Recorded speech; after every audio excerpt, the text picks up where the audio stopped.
5, 4, 3, 2, 1, go. Welcome to the China Jedi podcast, shining humor, love, and light on Chinese life.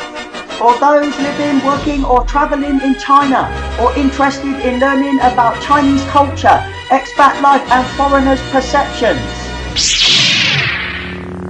May the smile be with you. My eyes are clear, cleared on the mist in the cloudy morning.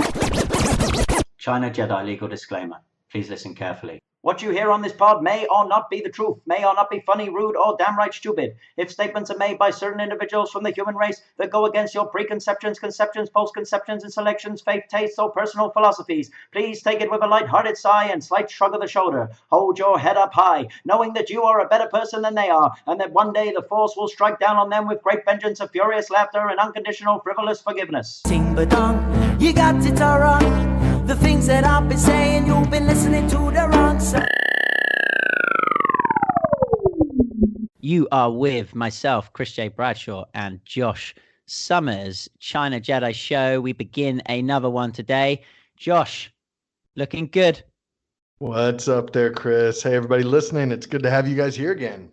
Yes, it is. And I've been hearing that our podcast can go a little bit too long. Apparently, you talk too much. So I'm just going to say straight away today, what's the teaser? Because people are busy. Give it to us. Absolutely. Well, today we've got a piece of software that is pretty much essential for any person or expat that's going to be spending time in China. And if you know anything about China, you might know exactly what I'm talking about. But it's something that everybody uses, and we're going to be giving one away at the end of this episode. Wow, that was sounding really interesting until you said it's something that everybody uses, which means everyone has it already. Or everybody will need to have it. Oh. Okay. Sorry, I'm just got to speak the proper English, haven't we? Especially if you right. Let's get into quote of inspiration, because boy do I need one. Here we go. May the games begin. Poor is a state of mind. Broke is I'm just passing through. Poor is a state of mind. Broke is I'm just passing through.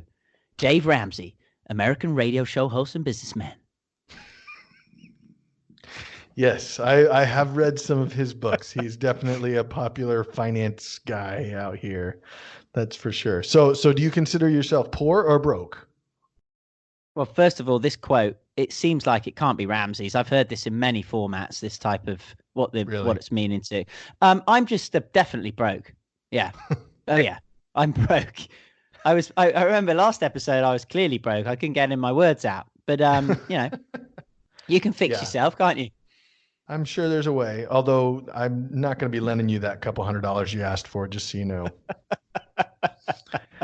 Because if it's anything like the last episode, you're going to go out and spend it on booze because you came in drunk last time, buddy. You were way off your rocker. You are really rising the ante today, aren't you? You're taking on the China Jedi. And I have to say, this quote to me pours out is that really how we perceive things to be leads us into what we attract. And if you're going around, so many people, it does my head in. I've got no money. I got to pay this bill. I'm never going to be able to do that. Well, yes, that is the current situation. But if you constantly keep yourself in that mindset, then how on earth is anything going to change? And I really feel that the mind and how we think and feel is so powerful to how it connects with our 3D physical world. So for me, this poor is a state of mind, broke is I'm just passing through. For all those people out there who are having hard times financially, it is a situation where you're broken. You are. It's a momentary situation. It can change. It will change. But you think you're poor, then it's always going to be the same because it is literally that fixed mindset. Absolutely. No, I agree. I think that money is a mindset. And I mean, even the way that you enter China is a mindset, and how you set yourself up is kind of a direction. It's like setting the steering wheel or the, the however you a ship, in the certain direction, and that's where you're going to head. Yeah, and I reckon there's a lot of rich people out there. I'm sure probably listening to our podcast right now. And I can say to a lot of you, you probably are very poor in many realms of your life, other than money. So it's something to think about there. Ramsey really coming out with something quite interesting. The more I think about this quote, Josh, we really could delve into it more and more. But I'm being told that that's what one shouldn't be doing in our podcast, and we should be moving on to Dway but Dway. Cause this is just the way it's meant to be. This is just the way it's meant to be. This is just the way. It's pretty dismal at the moment, what's going on with this part of the show. I don't seem to be getting any. Well, I think you're just feeling inadequate because I'm just like wiping the ground with your mess. By the the way, way, I'm saying. Yeah, well, nothing unusual there, Summers. What I was going to say is I didn't listeners come in drunk last week. That was a joke from over the seas, and just to make himself feel bigger than he actually is. So absolutely not. Especially in the mornings, I tend to go for the alcoholic beverage. I tend to leave that tipple to maybe a weekend thing. I can have a few now. Josh, as I get older, the more I have, it's terrible when the kids are up at 6. I just can't get through the day. So I know. Funny how the environment shapes you. Preaching to Okay. the choir. Dway but Dway, a hot pot restaurant in Jinan, a place in China up north, offers discounts to female patrons who wear mini skirts. To qualify for a 20% discount, the measurement between knee and skirt must be at least 8 centimeters, but those measuring 33 centimeters or more can enjoy a 90% discount. Waiting staff perform the measurements in full view in the restaurant. Do you need me to go over that again, or did you get that? Because the last Dway but Dway we had, I think we were completely perplexed by. No, I think that makes perfect sense. I just have one question, Chris, because you were very clear, or at least the researchers were very clear to write out patrons without any sort of gender identification. So does that work for anybody? And Chris, because I'd love to get, to see you in a miniskirt just to get a 90% discount. I tell you what you think, I think you are trying to say is you need some clarification. No, I'm thinking that I think you'd look good with your legs showing. Yes, I need clarification. Well, as you've already been told, Mr. Summers, we don't have clarification on this podcast show. Right. Okay. So that just seems completely crazy. I mean, if you did that in England, I think you'd be shut down, wouldn't you? And what about in America if you measured the... Lawsuits coming out the wazoo, definitely.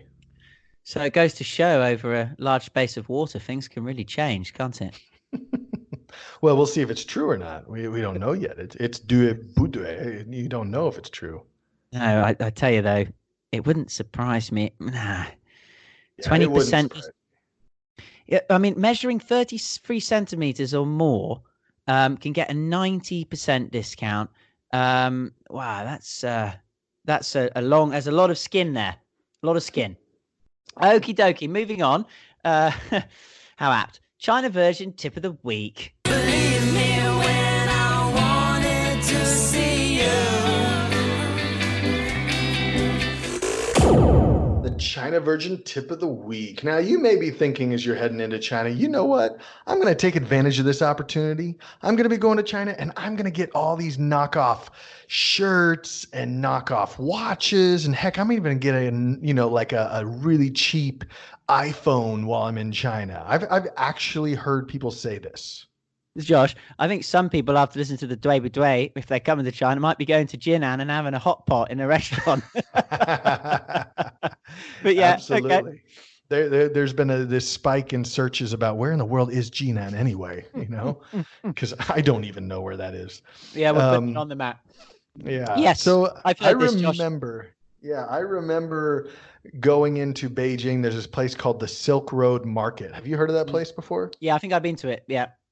And it's changed a lot since the days when I first went in there, because when I first went in there, it was just this is before China had joined the WTO, the World Trade Organization. And so, counterfeits were just everywhere. And they knew it. Everybody in there knew that these were not real items, that they were not authentic items, that people that were, us tourists that were going in there, the sellers. And so the idea was that you could get a much better deal. And if you were great at bargaining, maybe you could get a so-so deal. But here's the tip, all right? Not all knockoffs are great buys in China. And I might even say that most, if not all, knockoffs in China are not worth buying. They're not worth spending your money on. Yeah. That market, by the way, is that the one where you go in, it's got loads of floors and there's they're not like booths, but lots of sections, so a person selling will have a free walls around them, and you can go in and then I know the one. Yeah, so cheap, especially in the old days. Yeah, it's just a great experience. I don't know what it's like now. I haven't been to Beijing for a few years, but I'm sure there's a lot less knockoffs. You're absolutely right. They've really clamped down. But yeah, let's be honest. I'm sorry to say, it goes back to the old adage: you get what you pay for in most instances.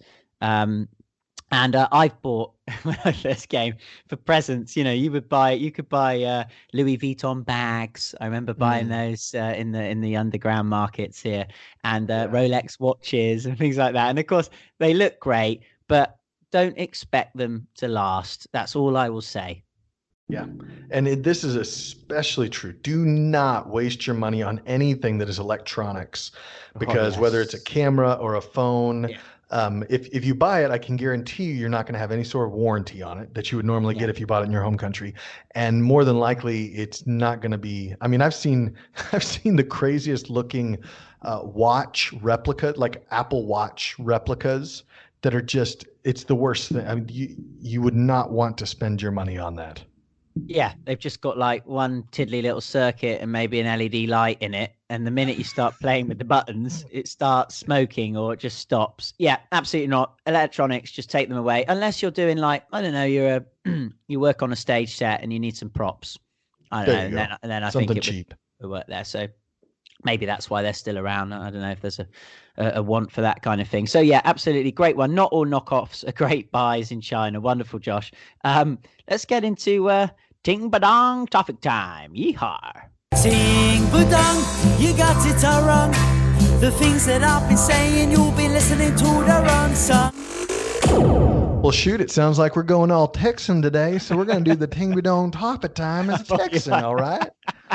There we go. Thought you'd like that. Okay, off you go. Calm yourself down. Yeah, for those people that are thinking, oh man, so now I can't get like a cheap knockoff. They're telling me I can't do that. There are other ways that you can, save money so that you can buy something nicer, because there are good things to buy here. I'm not saying don't buy anything. It's just don't expect to buy a Nike shirt and for it to be any good. So what are some creative ways that we can travel China on a budget? Because as Chris, you have pointed out so often, that the brand that I represent right now, Travel China Cheaper, seems to indicate, cheap and dirty seems to indicate that cheap is an important aspect of travel to me. Cheap, dirty, and frugal. That should be a strap line. Yeah. There you go. All right. So I've got 5 for you. And then Chris, if you want to add any more, I welcome your input. So we'll start with one that's pretty simple, and it makes a lot of sense if you think about it. If you want to save money in China, you need to limit your time in the big cities. I'm talking about Beijing, Shanghai, Hong Kong. It doesn't matter if you're even an expat who is living in these cities and making 6-figure dollars. It is an expensive city to live in. And the longer that you travel around in these cities and stay in the hotels and eat the food, the more it's going to eat into your budget. Mm-hmm. Yeah. Again, if you do want to travel these cities cheaply, like Mr. Summers frequently does, then I guess there are different ways that you can stay in these more expensive places.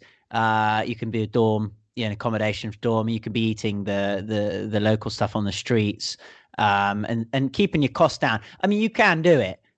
You can do it, but I ask you, surely get out to the real China and go to nature and see what it's really all about, because what's a city? City's a city at the end of the day. Although, a lot of cities have some great charms. But that is a good point, Josh. So yeah, stay away from the big cities if you want to save your money. Wonderful. Absolutely. And then number 2, which you've kind of just already stolen my thunder a little bit, but is to stay in a hostel instead of a hotel. And China has tons of hostels, great hostels, very comfortable hostels, which he mentioned as dorms. They're basically places where you can rent out a bed in a room that has, let's say 8 to 10 bunk beds and share a bathroom. And as long as you're okay with that, you can save a lot of money going to a hostel instead of a hotel. Oh, you can't beat sharing a bathroom, can you? Yeah. You really can't. I mean, yeah, it reminds me of going back into high school, where you'd have to take everybody's kind of all getting dressed and going to the restroom on the set. Yeah, never mind. There's bad memories right there. Bad memories. And I mean, I don't know if you do this, I'm sure you probably do, but when you go to you frequent these budget places, like you said, traveling China cheaply, and you go into these shared bathrooms, do you sometimes deposit one of your printed versions of your China travel book next to the toilet so other patrons can come and go to the loo and maybe share some insights into your book? Well, see, that would be a good idea. I go a little different route. I actually put it in the used book section and then tell people, "Oh, I'm a writer. You might find my book actually here. I don't know, And then they go look and they're like, "Holy cow, it is here. You must be famous." Wonderful. Yeah. And then you get a free meal in the evening, yeah? Oh man, yeah. You are something else. But that's wonderful. That's brilliant. So hostels, yeah, really good. I got to say, Josh, in China, I was discussing this the other day. In Vietnam, of course, a very different country. They have like this kind of brand called Vietnam Hostels or something. Some Australian guys started it up in 2004. They got them all across Vietnam. And when you go there, there's like happy hour at this time. There's a pool table, and they've branded it quite nicely. There's nothing like that in China hostel-wise that I've known of. You have the 7-day inn, the cheapish hotel, but it's not as cheap as, say, a hostel. But there's no brand that's really taken over China like that for the backpacker.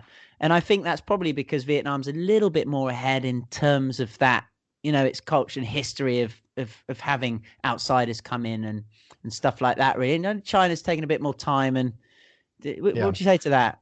Absolutely. I mean, what you can find is like an affiliation with Hostel World, right? Okay. Or like with certain hosteling associations. And so you can expect a certain level of quality if you see these certain signs that they'll be part of this certain hosteling association. But other than that, you're exactly right. There's not a brand that you can count on and know, oh, I'm going to go to this city. If I can just find this brand, I'll be happy and I'll know exactly what I'm getting.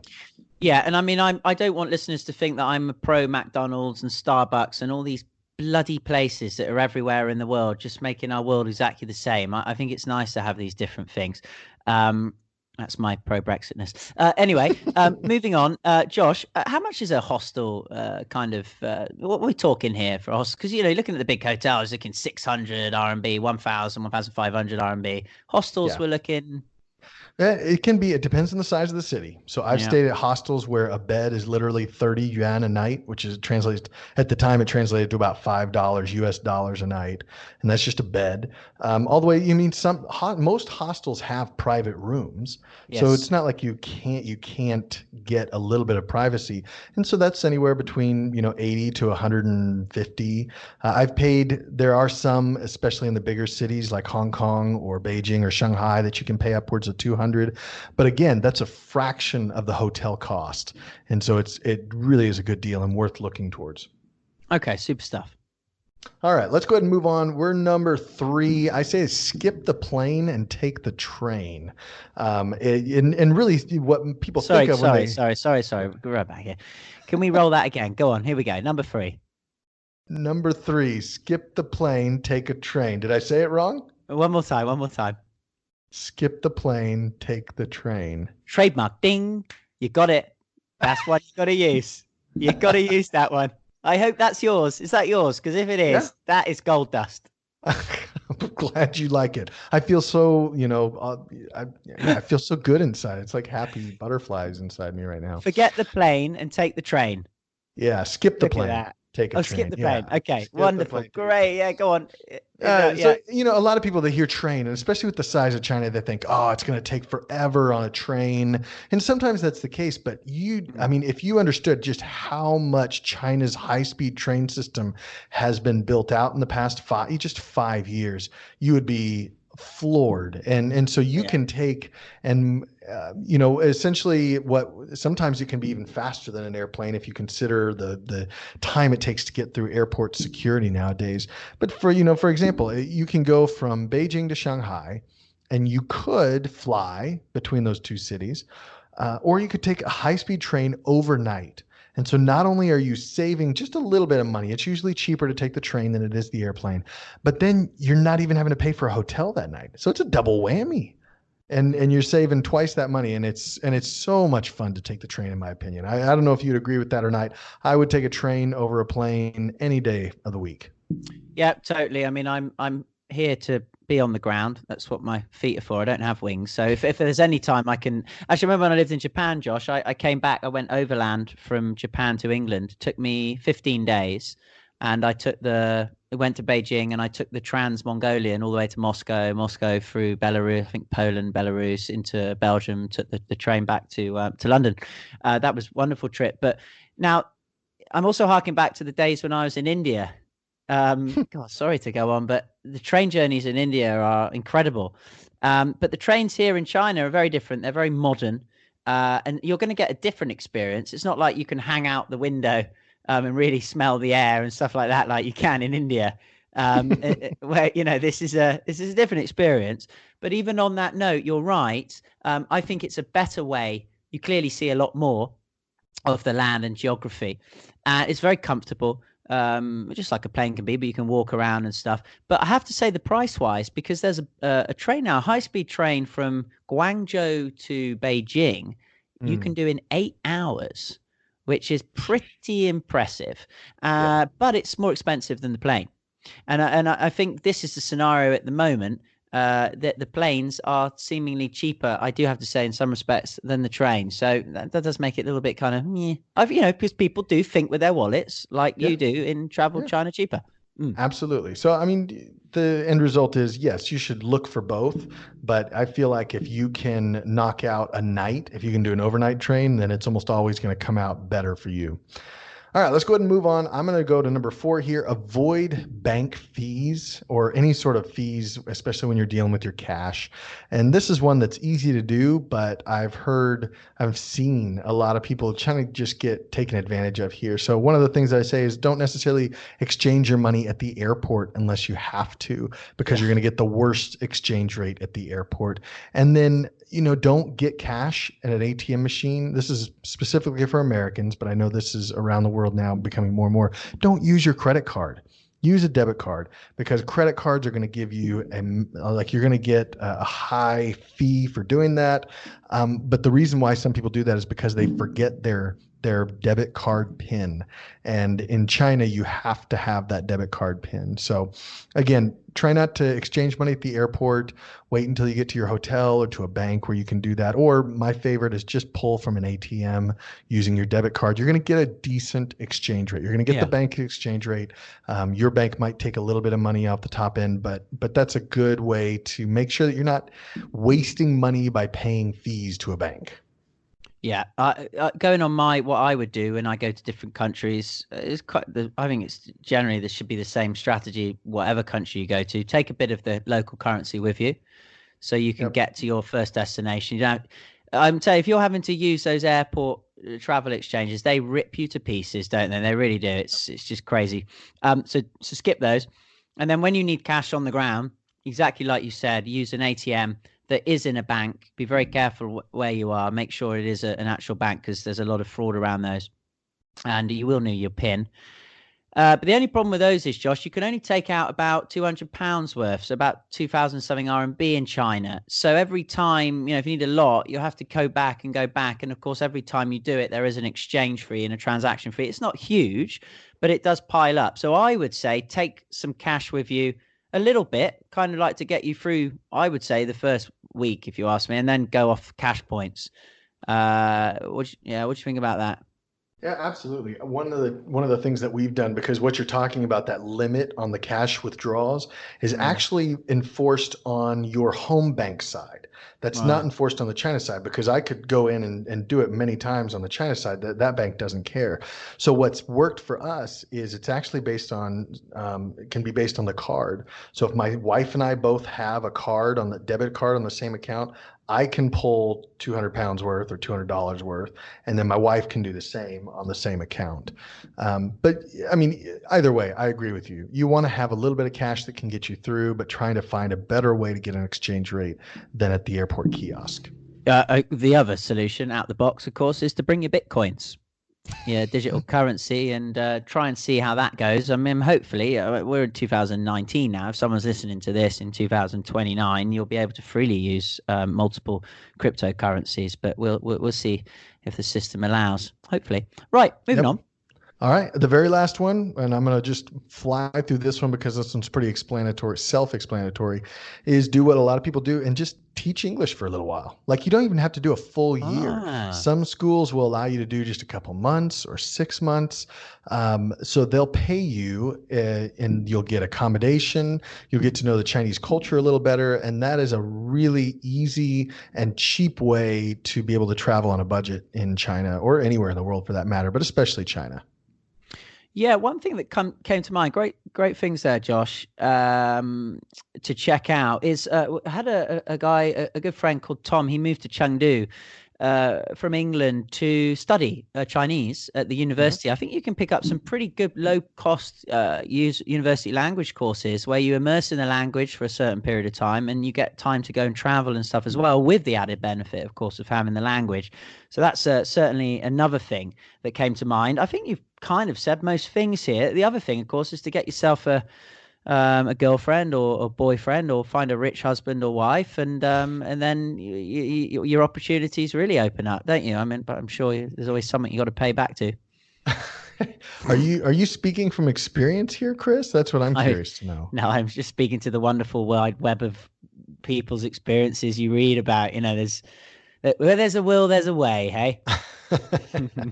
Okay, so let's move on then to learn a bit of Chinese, which, of course, is always handy for people in China or going to China. Jingle, jangle, zhongwen. Take it away, Mr. Summers. Oh, WeChat, Weixin, WeChat, Weixin, WeChat, Weixin, me. WeChat, Weixin, WeChat, Weixin, come to my party. Jingle, jangle, zhongwen. Up to this point, we've been doing a lot of phrases, but I think today we're gonna focus on a concept. And this is a very important concept if you're going to be doing any shopping around China, because the way that they display discounts is entirely different, and it's counterintuitive to the way that most of us would think about it. You know what I'm talking about? As many things are when you come to live in China. Again, no right or wrong, but things do seem to be flipped. Exactly. All right. So let's say you're going into a store and they're trying to sell you on the latest gift or the latest thing that you can buy. The way that they're going to show it on a sign is they're going to have, let's say, an 8 and a character that's called Zhe. And it'll just be an 8 and a Zhe. And so if you were looking at that for the first time, like, what would you naturally think that means in terms of discount? So it's just 8, yeah? You only see the number 8. Yes. Well, normally, of course, in England, it would be 80. That's Sure. what I would think. So if it's just 8, then I would say straight away, I'd actually just say 8% off. But actually, Yep. if you understand that it's actually 0, then it's 80%, then it's 80% off, which is a great discount, yeah? Yeah. And you've brought up two really good points. And that is that, first of all, China, usually when they're dealing with discounts, they only give you one digit instead of two. And if there's Makes perfect sense. Yeah. And if there's an 8.5, really it would be like 85, like what we would think of as 85. Yes. And I'm leading. I know that Chris already knows this, so I'm not treating you like you don't know this. Chris already knows this. Anybody who's spent a long time in China knows this. But what they're actually doing is they're telling you what you will have to pay, not the percentage that you get off. So they look at it reverse. We always think, oh, you get 20% off. Oh, we get 30% off. And China looks at it and says, oh, we're only paying 80% of the full price. Oh, I only have to pay 60% of the full price. So if you see a sign that says Baja, Baja, which is the 8 and then that character, that actually means that you're only going to be getting 20% off because it's saying you only have to pay 80% of the full price. Did I explain that okay, or would you want to try it again? No, I got that. I mean, I think the hands of the character Jur, it's second tone, right? Jur. Yes. Sorry. That is basically means discount. So if you see 8 Jur, then it is not 80% off. It is 20% off. So listeners, if you're out there and you see a sign saying 1 Jur, Jur, then you're really in for something good, because that means you it's get 90% off. Exactly right. So the better. Then yeah, and likewise, if you see a decimal point, so let's say it's 6.5 Jia, that means you're getting 35% off.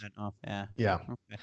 So it took me a little while. Like it takes a moment to adjust your brain. It's almost like driving on the left side of the road instead of the right. Crazy people that do that.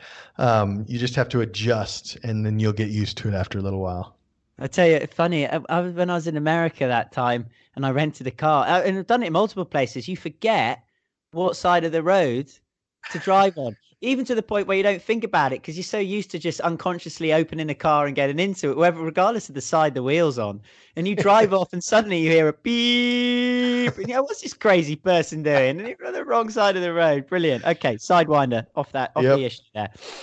Okay, so yeah, that is a bit of a trippy one, actually, the Chinese discount system, listeners, but it is true. They do it the other way, and that is just the way it is.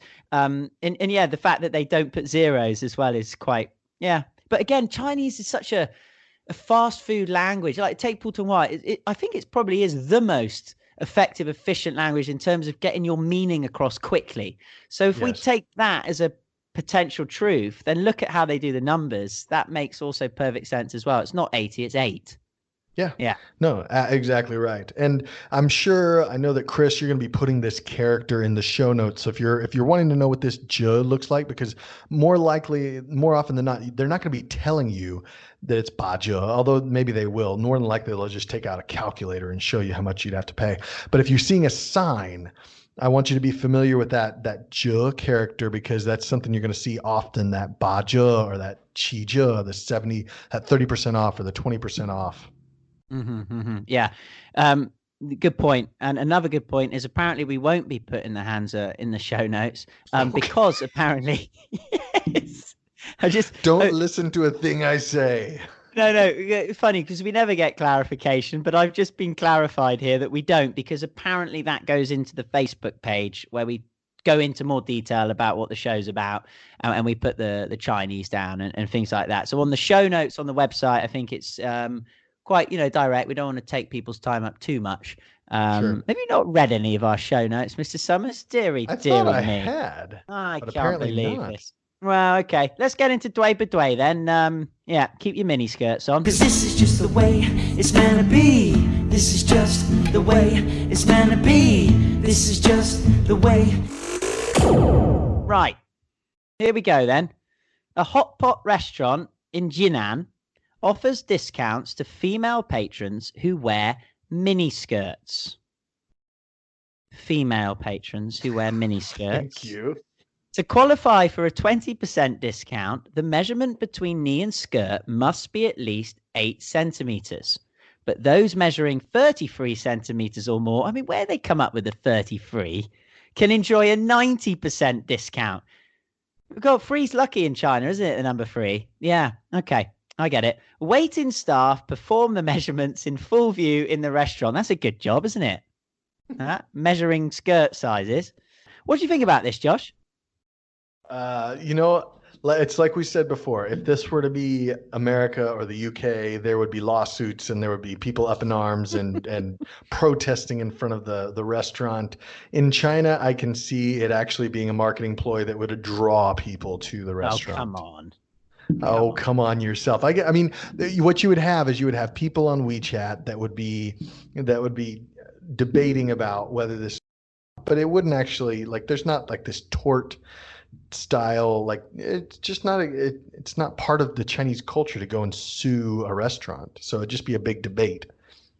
But I mean, do you think Chinese people, we alluded to a lot of them very humble, kind of, do you think a lot of them would take them up on this for a discount? Because everyone likes a good discount, no more so than yourself. Could you see Chinese people doing that, actually going in, wearing something shorter to get some discount? I know you would, and like you said earlier, if you could get away with it. No, I was talking about you wearing the miniskirt, Chris. I don't think you caught that. No, I mean, I don't think that it would cause some person who wouldn't normally do that to wear the miniskirt. No. But, Western culture, especially anything coming from Korea, is really popular in terms of the fashion style. And so miniskirts, they're everywhere now. Okay, so what about this then, listeners? Josh, dway bedway on this ridiculous promotion offer from a parent hot pot restaurant in Jinan. Here we go. What do you think? I think you're a little frustrated with my portrayal of what I think is, but I think I'm going to go with dway. Like, I think it is entirely within reason that a restaurant like that existed or still exists. Oh, cripes alive! Right, I just can't believe this is allowed. I wouldn't say I'm so conservative, in taste, but I think this is, if they're going to offer a female patron a discount, they should offer it for a man as well. That's all the way I see it. But like you said, see, but there are bars. Not that I'm experienced in this. I don't go to bars that much, but there are bars here in the U.S. where it's like if you're a woman, you can get in for free. If you're a man, there's a cover charge. Oh, I totally agree. There's happy hours, women's cocktail hours at certain places in this city, and I often say, what about the men? Why can't we come and have a cocktail hour?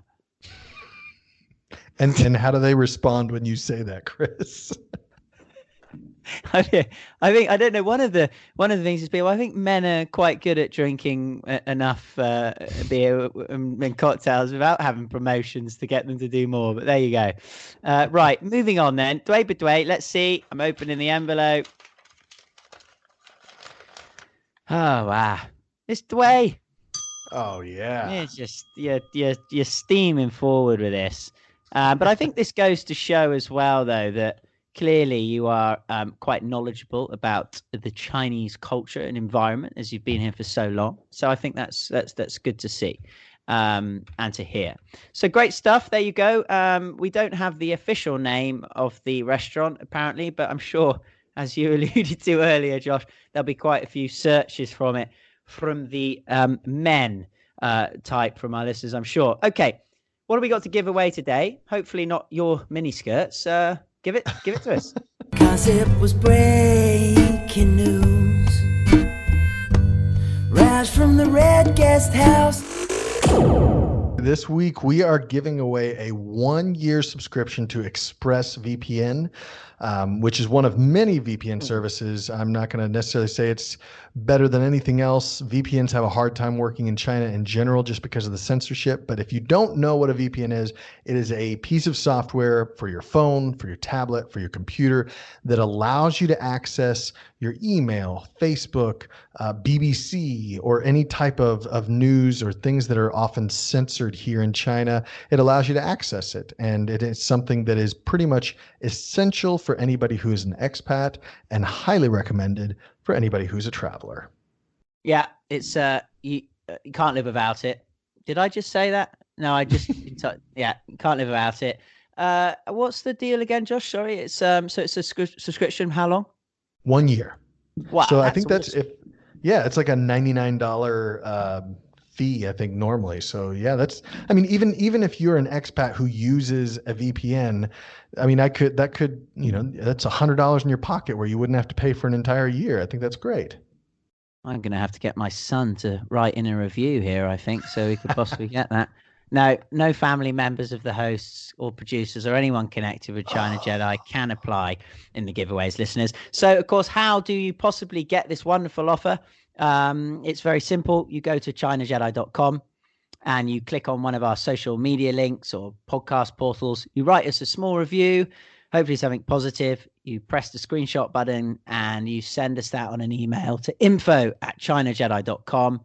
specifying if you want that you want this particular prize. If not, you will be put into the generic summer draw, which we'll be doing in August, and we will then announce all the winners of these lovely prizes, of which we've got VPNs, we've got not your underpants, you've got your masks, pollution masks, we've got Skritter Chinese writing app subscriptions.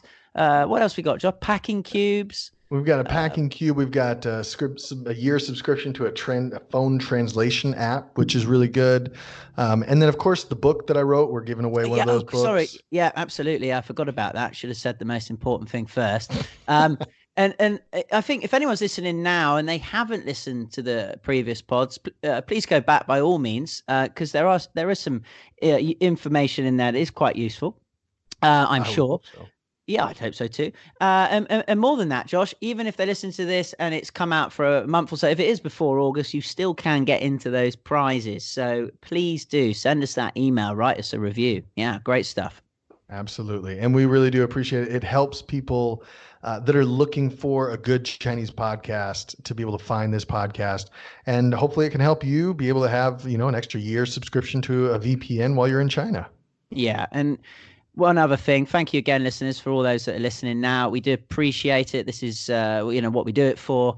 And we've slid very nicely in this episode. I've got some happy researchers. We're under the 40-minute mark, which means we are proper podcast professionals. Mr. Summers, you have a good week, and I'll see you soon, man. All right. You take care. This is China Jedi, people.